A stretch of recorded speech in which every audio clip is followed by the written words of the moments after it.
Hi, my name is Bill. I hope that it is acceptable that I can call myself poor, because I cannot say that I am in poverty. I make about $15,000 a year alone from a minimum wage job paying $7.25 an hour, which causes me to struggle to pay for bills, groceries, rent, and health care all at once in my expensive city. But I am not technically below the poverty threshold.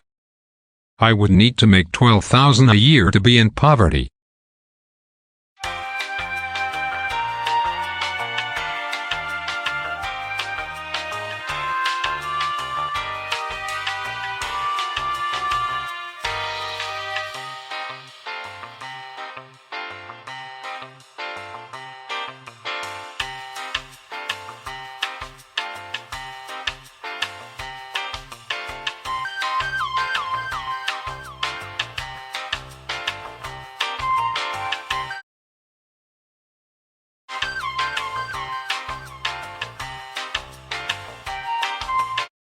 Let's start with something easy to understand: credit cards.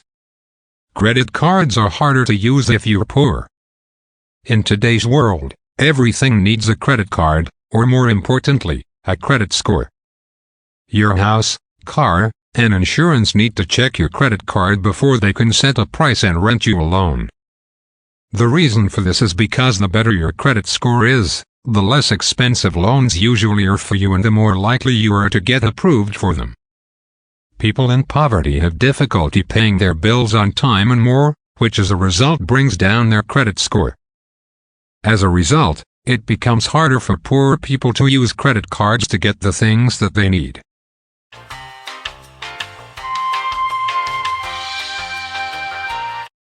Not having health care is expensive.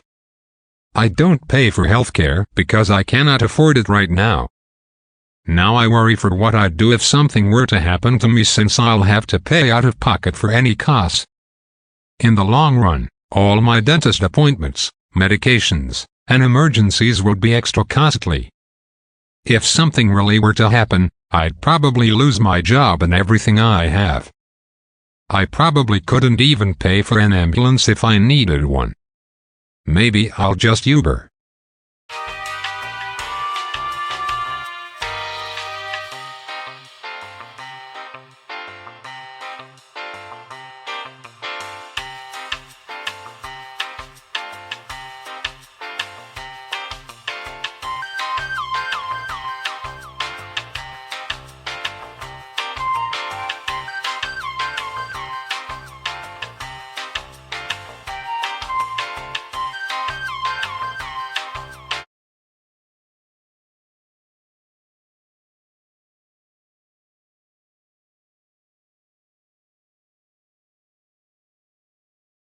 Let's talk about budgets. People who are in poverty or identify themselves as poor have to work hard to make ends meet. Here are two different budgets. Now, I tried to make two budget sheets and compare them.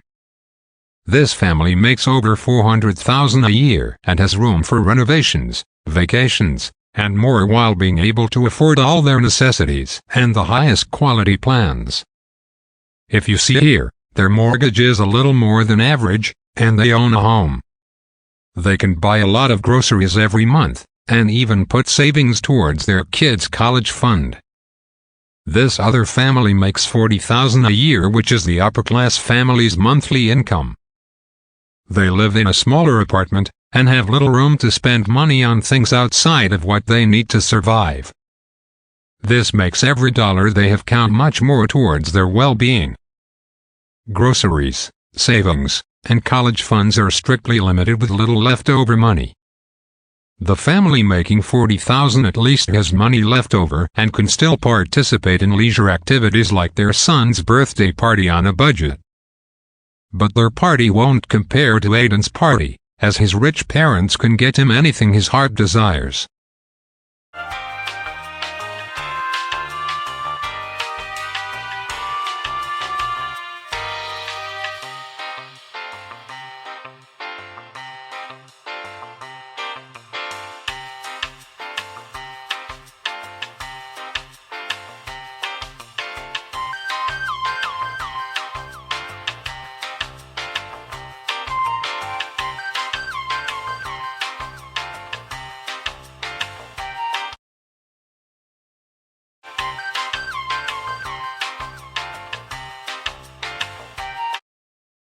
Part of a poor living being more costly is the fact that it is harder to rise up from it, especially for your kids and generations to pass down.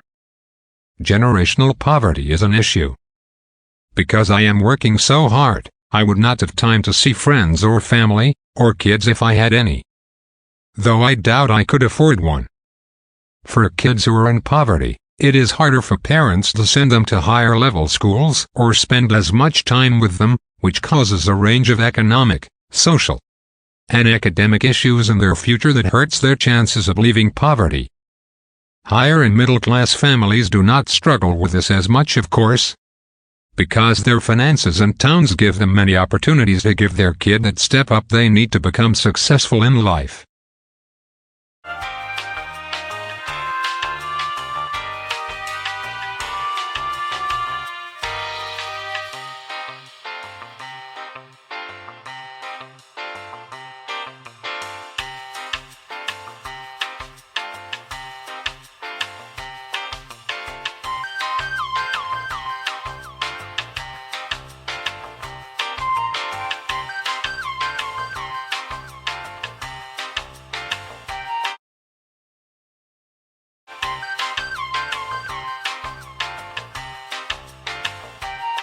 To finish off with our last reason as to why being poor is expensive, current politics are a mess.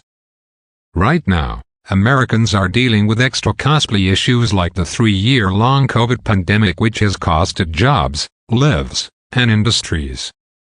Other things are arguments over what the minimum wage should be, welfare and aid issues, rapidly rising gas prices which are especially hard to afford as a lower-class citizen, and worst of all, recent inflation.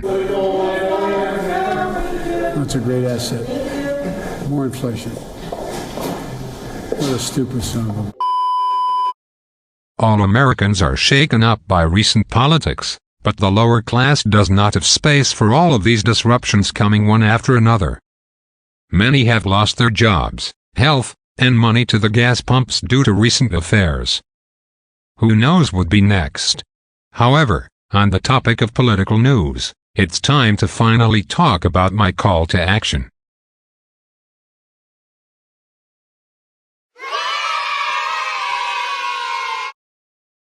Okay, we finally made it.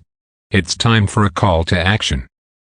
If you think that being poor is expensive, wait until you find out that Republicans just passed a bill essentially making it illegal to be homeless in Missouri. This hits the rock bottom of rock bottom, because now the homeless have to pay to be homeless. Missouri House Bill 1606 was signed into law by Republican Governor Mike Parson and will become active in January 2023. According to the bill, homeless people will receive one warning. After this, they will be fined $750 or could be sent to prison for 15 days and face a felony charge. There is no way that the homeless can pay this off.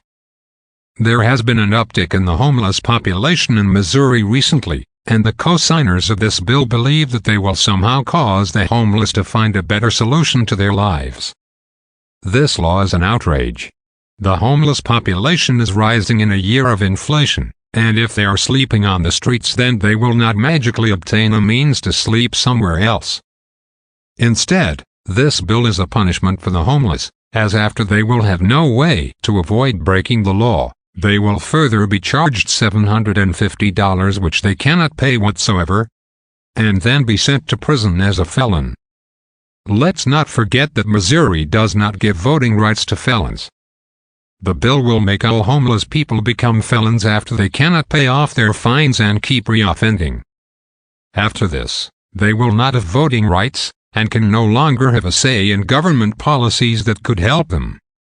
Missouri takes part in inmate labor, where they make as little as just $5 an hour. This bill will enable law enforcement to round up the homeless population and place them in prisons, further placing them in a cycle of poverty where no job would want to hire them as a felon that cannot vote to save themselves. To put an end to this today and help call for a repeal of this law, I did my part and made a petition which I have shared around to friends, family, and others. I hope that speaking up about this issue will help others realize it will do more harm than good, and until then I will keep talking about it. Thanks for watching, and make sure to sign the petition in the description.